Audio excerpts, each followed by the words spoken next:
Hey guys, Tom Barclay here. It is Europa League week for Tottenham. They are heading to Budapest to play Ferencvaros, the Hungarian team, for their second game in this new league phase of the competition.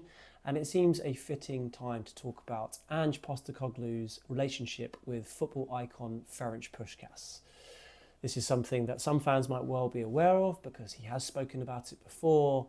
In fact, where I'm going to sort of get a lot of this information from comes from one of the first interviews we did with Ange, a group of us, when we were on pre-season tour 2 summers ago in Perth in a very swanky hotel, a couple of months into Ange's reign before his first Premier League game, where we were infatuated by his rather unique backstory. And one of the parts of it was his time spent working under Ferenc Puskas at South Melbourne as a player. So if you already know this story, fair enough. But I thought, given that Puskas, obviously a Hungarian legend, it felt quite fitting to revisit this time ahead of this game. So first of all, for those who may not be aware, because Ferenc Puskas's heyday was quite a long time ago, he passed away in 2006, but he is still regarded as one of the finest players to ever play football. Whenever a list of compiled of the top 20 players to play the game, he's often in the conversation. He played mainly during the late 50s and during the 60s, where he won 5 La Liga titles for Real Madrid. He won 3 European Cups. And he scored an incredible 84 goals in 85 games for Hungary, which, as brilliant as Harry Kane is and his record for England, it's not quite up to that level of goals per game ratio. So it sums up what a great player Puskas was. After he retired, he did work as a manager for many years. It didn't quite live up to the sort of star-studded A-list nature of his playing career, but he did manage quite a lot of clubs and countries during a somewhat nomadic career. He worked in Canada with the likes of Vancouver. He worked in America. He managed the Saudi Arabia national team. Spent some time in Spain with Alaves. A couple of Greek teams, including Panathinaikos, which is very relevant as to why he and Postecoglou had such a close relationship. And then in 1989, probably towards the end of his managerial career, he pitched up in Australia at South Melbourne, where a very young Ange Postecoglou, who was 23 at the time, was captain of a very young South Melbourne team. And despite working in some English-speaking countries, Puskas's English was pretty negligible. His Greek was passable, having worked in those aforementioned Greek teams. And Postecoglou obviously spoke Greek because he was born in Athens, lived there for 5 years before moving over to Australia. And that's where their relationship began.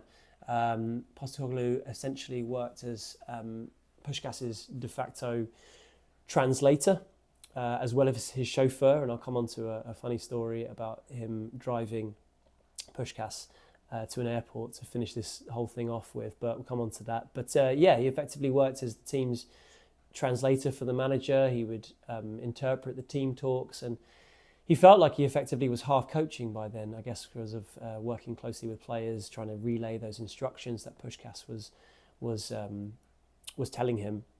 Played a big part in his whole development as a coach, even when he was still a relatively young player. He was someone who was obviously a brilliant attacking talent, one of the greatest talents this world has ever seen, Puskas that is. And it seemed like he wanted to play in a similar way as a manager, really. He wasn't bothered about defending. He was effectively like Kevin Keegan was at Newcastle, but on steroids. If his team won 5-4, that was great. Wasn't bothered. Just wanted the game to be played in a beautiful way with lots of goals, and wasn't too fussed about defending, which seems, you can see where there are some correlations when it comes to Ange Postecoglou's style. Obviously, as a defender, as Postecoglou was, it wasn't always sweetness and light to see so much impetus put on the attacking side of things and less care when it came to keeping the ball out of the net. But it was something that Postecoglou felt like the nature of his squad, that was Puskas's at South Melbourne, being so young, they bought into it. He felt like that couldn't have been the case had he had older pros who had had a sort of career by then, who knew what kind of players they were and weren't going to buy into even a legend like Puskas's somewhat unorthodox approach to the game, particularly in a time when it was very much less of a focus like it is now on playing beautiful football. And it was 4-4-2 at the time, but Puskas, for example, his wingers didn't ever track back, so it let a defender like Postecoglou be left in the lurch quite often. But that young squad bought into it. They sort of ate up every word that Puskas had. They, in Postecoglou's words, saw Puskas's whole approach and philosophy to attacking and not being so concerned about conceding goals as a security blanket, is the phrase he used. To allow them to express themselves and not be so concerned every time they conceded a goal. And it worked brilliantly. They went on to become champions. And you would imagine that seeing such a gung-ho approach pay off in that particular season would have had a big impact on Postecoglou, who's obviously famed for his attacking approach and being less concerned about conceding goals and knowing that his team is going to concede chances in the way that they play, but being less bothered about that and more focused on how his team can hurt the opposition, score goals, play the beautiful game in a beautiful way. So definitely a correlation there, as well as the fact that he obviously is a manager that has looked at young players as a key way of implementing his somewhat also unorthodox strategy, particularly in the Premier League. You think of the signings they made last summer. 4 teenagers in Odebear, Yang, Bergvall and Gray were brought in. Daniel Levy spoke at the fans forum recently about how it wasn't like a direct instruction to Ange to sign young players, even though it's well known that that's the kind of market the Spurs love to operate in. But it more speaks to the fact that Postecoglou also wants to sign young players because he wants to mould these players into to help play the strategy that breaks the mould that of sort of traditional, widely held beliefs of top level football. And Postecoglou himself, when talking about Puskas, talks about the fact that he was pretty blown away by the fact that Puskas was so unfazed by this. By conceding goals and focus so much more on playing the game in a beautiful way during a time when a lot of managers he'd seen were so focused on getting the next result and finding a way to grind out ones to avoid the sack, that it inspired him to become a similar manager. And you can see that throughout his whole time as a manager.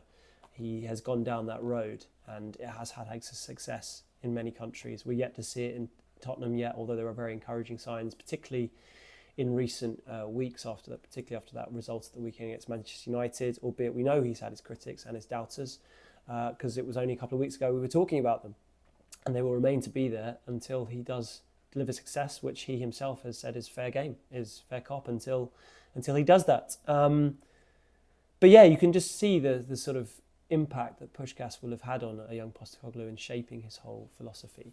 And then back to what I was saying about him being his driver. He told a very funny story of Postecoglou having to drive Puskas to the airport in his clapped out Datsun 200, which was worth about 500 quid at the time.